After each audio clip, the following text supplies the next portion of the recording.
খুলনার বিভাগীয় কমিশনার কার্যালয়ের সম্মেলন কক্ষে আসন্ন ত্রয়োদশ জাতীয় সংসদ নির্বাচন ও গণভোটকে সামনে রেখে স্বরাষ্ট্র উপদেষ্টা অবসরপ্রাপ্ত লেফটেন্যান্ট জেনারেল মোহাম্মদ জাহাঙ্গীর আলম চৌধুরী আইনশৃঙ্খলা রক্ষাকারী বাহিনীর শীর্ষ কর্মকর্তা ও নির্বাচন সংশ্লিষ্ট কর্মকর্তাদের সাথে বৈঠক করেছেন। আজ বুধবার দুপুর 1টায় বিভাগীয় কমিশনারের কার্যালয়ের সম্মেলন কক্ষে রুদ্ধদ্বার এই বৈঠক অনুষ্ঠিত হয়। বৈঠক শেষে প্রেস ব্রিফিংয়ে স্বরাষ্ট্র উপদেষ্টা নির্বাচনী আইনশৃঙ্খলা নিয়ে কোনো সংশয় নেই জানিয়ে বলেন, এবারই প্রথম নির্বাচনের আগ থেকে আইনশৃঙ্খলা রক্ষাকারী বাহিনী মোতায়েন করা হয়েছে। নির্বাচনে 1 লক্ষ সেনা সদস্য সহ আইনশৃঙ্খলা বাহিনীর 8.5 লক্ষ সদস্য মোতায়েন থাকবে।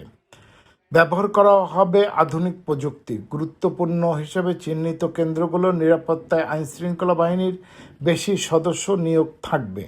সরকার সুষ্ঠু নির্বাচন করতে বদ্ধপরিকর।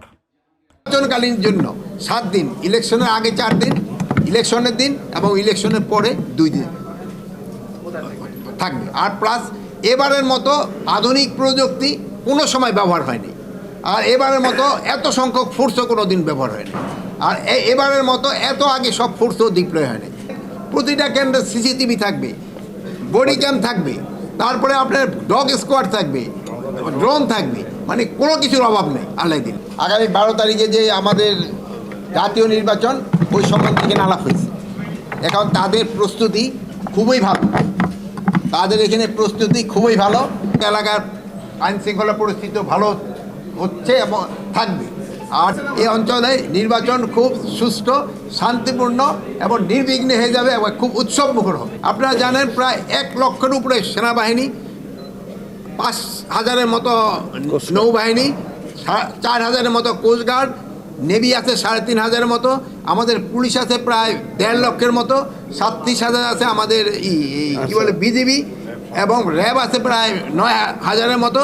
আর সবচেয়ে মেইন ফোর্স হলো আমাদের আনসার, এখানে প্রায় তারা 5 লক্ষের উপরে থাকবে।